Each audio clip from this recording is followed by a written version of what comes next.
Most people think the battle for better sleep starts the moment they get into bed, but that's already too late. Millions of people lie awake at night, exhausted, but mentally alert. They try supplements, sleep apps, new routines, yet deep sleep still feels out of reach. Because the real problem isn't bedtime, it's everything that happens before it. Sleep isn't a switch you flip. It's a state your nervous system is guided into, and long before your head hits the pillow, your brain is already deciding, is tonight a night of rest, or a night the real reason you can't sleep?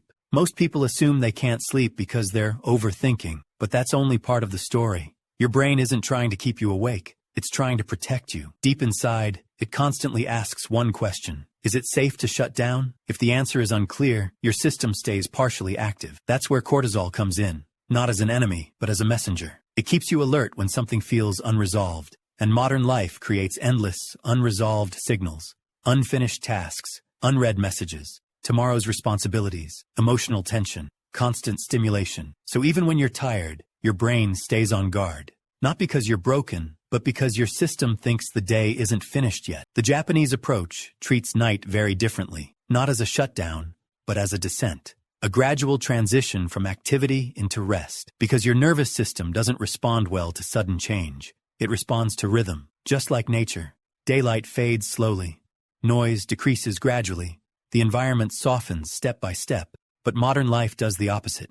Bright screens, instant stimulation leads to sudden silence at bedtime that creates confusion in the brain. So the Japanese routine restores predictability. Evening becomes a slow lowering of stimulation, and predictability tells your brain, nothing unexpected is coming. That's the first real step towards sleep. Night as a descent, not a switch. One of the strongest signals for sleep is temperature, and the Japanese bathing ritual uses this perfectly. A warm bath or shower does something important. Warms your body, increases circulation, moves heat to the skin. Then comes the key moment. You step out, your body begins cooling down, and that drop in core temperature sends a signal. Night has officially started. This isn't comfort, it's biology. Your brain reads temperature change as timing information. So instead of forcing sleep, you're aligning with your internal clock. And when alignment happens, cortisol naturally begins to drop. Even if your body is ready, your mind might not be, because the brain hates unfinished loops. Open loops include unresolved thoughts, unfinished conversations, tomorrow's planning, emotional leftovers. Each one stays active in the background, not loudly, but constantly. That's why many Japanese evening habits include mental clearing,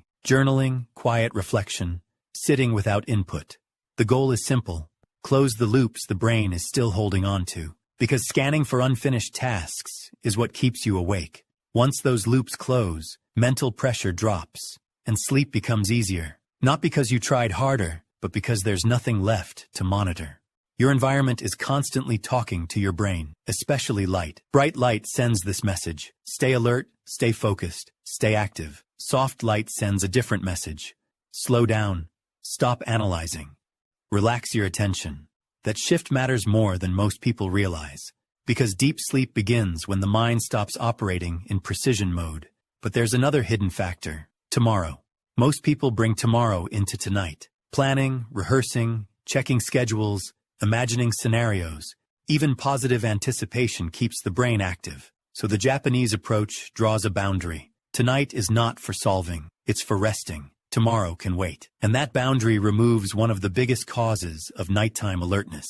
The system working together. No single habit creates deep sleep, it's the combination. Gradual evening slow-down temperature drop after bathing, mental closure, soft lighting, separation from tomorrow. All of them send the same message: you are safe, nothing needs attention. And when the brain receives consistent signals of safety, it stops maintaining alertness. Cortisol drops, mental noise fades. The nervous system shifts from defense to recovery, and sleep stops being something you chase. It becomes something that arrives naturally.